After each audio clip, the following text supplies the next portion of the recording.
জীবনের চাওয়া পাওয়ার হিসাব নাই বা করি, কারণ এই হিসাব করতে গেলে অনেক বেশি বিচলিত হয়ে পড়ি। সেজন্য চাওয়া পাওয়ার হিসাবটা অন্তরালেই রেখে দিই। আসসালামু আলাইকুম, কেমন আছেন সবাই? আলহামদুলিল্লাহ, আমি ভালো আছি।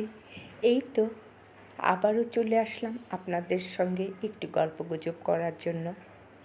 দেখতেই পাচ্ছেন আমি কি রান্না করেছিলাম আজ, সেটাই আপনাদের সঙ্গে শেয়ার করছি।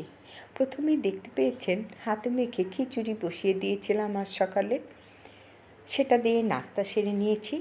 এরপর চলে আসলাম দুপুরের খাবার দাবারের আয়োজনে। আজ খুবই ঝামেলা সম্পন্ন রান্না করেছি, অর্থাৎ ভাজা পোড়া ভাজি ভর্তা সব কিছু আজ রান্না করেছি। অনেক দিন মনে হয়েছে বেগুন ভাজা খাওয়া হয় না, উচ্ছে ভাজি খাওয়া হয় না। শীত আসার পরের থেকে তো শীতের সবজিই খেয়ে যাচ্ছি। উচ্ছে বেগুন এগুলো যেন ভুলেই গিয়েছি, বিশেষ করে উচ্ছে ভাজি।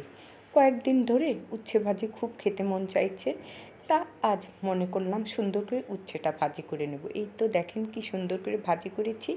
এক চুলায় উচ্ছে ভাজি করেছি, আর এক চুলায় ওটা দেখছেন ওটা হচ্ছে আলুর পাকোড়া। উচ্ছে ভাজি, আলুর পাকোড়া, আলু বেগুন ভর্তা করেছি। তারপর এই যে দেখছেন বেগুন চাক ভাজি করে নিয়েছি। আর একটার জন্য কি করেছি, ডালটা শুকনা করে একদম শুকিয়ে ফেলেছি। এই তো আজ অনেক বেশি ঝামেলার রান্নাবাড়া করলাম। এরপর দেখতেই পাচ্ছেন এই চুলায় আমি বেগুন পোড়া দিয়েছি। বেগুন পোড়া আর আলু একসঙ্গে দিয়ে ভর্তা করে নিয়েছিলাম। এখন চলে আসলাম ডাইনিং টেবিলে দুপুরের খাবার সার্ভ করতে। দেখতেই পাচ্ছেন আমি প্লেটটা সুন্দর করে সাজিয়ে নিচ্ছি। সম্পূর্ণ প্লেটটা খুব সুন্দর করে সাজিয়েছিলাম, মনেই হচ্ছিল না ভাতটা ভেঙে খাই, দেখতেই মন চাইছিল। আজ আমার প্লেটটা সাজানো কেমন হয়েছে সেটা জানি না আপনাদের কাছে কেমন লেগেছে, তবে আমার কাছে খুব ভালো লেগেছে। ওই যে বললাম, ভাতটা ভেঙে খেতে ইচ্ছা করছিল না, মনে হচ্ছিল দেখেই যাই। যা হোক, সকলেই ভালো থাকবেন। আল্লাহ হাফেজ।